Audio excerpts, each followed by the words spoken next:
Manamafy ny vondron'ny candidat fa voaporofo zao fa natao amboletra sy barofo ny fifidianana filoham-pirenena androany 9 novambra eto Madagasikara.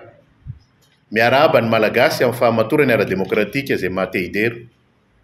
Tsapan'ny malagasy tanteraka fa tsy madio ary tsy tomombana ny fifidianana natao amboletra sy barofo sy tsy nandraisan'ny rehetra anjara ka dia nipetraka tany an-trano ny ankamaroan'ny olom-pirenena araky ny tahan'ny fandraisana anjara ny mpifidy ambany indrindra teto amin'ny tantara ny fifidianana nisy teto Madagasikara raha ny tarehimarika vonjimaika avy amin'ireo mpanara-maso ny fifidianana no jerena.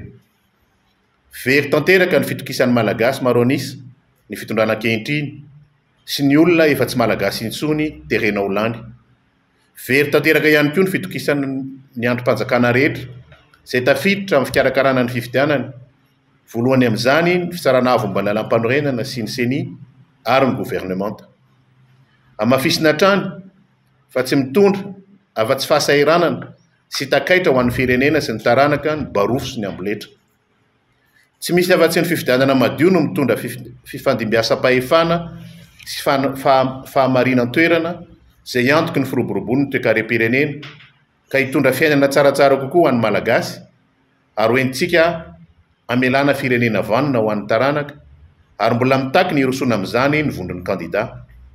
Farany, miantso ny olo-pirenena rehetra sivily sy miaramila, ny hery-velona rehetra hijoro handray andraikitra izay tandrify azy sy ny mpiara-miombonantoka Madagasikara hanampy feno amin'izay fikatsahana fifidianana madio izany.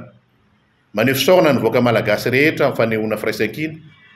Manamafy izahay fa tsy maintsy hitohy ny tolona ary tsy hijanontsika raha tsy tratra ny tanjona. Fa nilazainay fa izay dia tsy mahafantatra n'io fifidianana io ary tsy mazava ho azy zany ny na ny valiny ary zany dia tsy fantatra ihany koa ary tsy manaiky ny valiny fifidianana io zay fa ny fangatahanay dia mbola mitoetra ny hananana fifidianana madio andraisan'ny olona rehetrarehetra anjara diovy aloha ny tokotany voaporofo androany fa ny malagasy maro anisa dia tsy mankasitraka ny nanantanterahana n'iny fifidianana iny.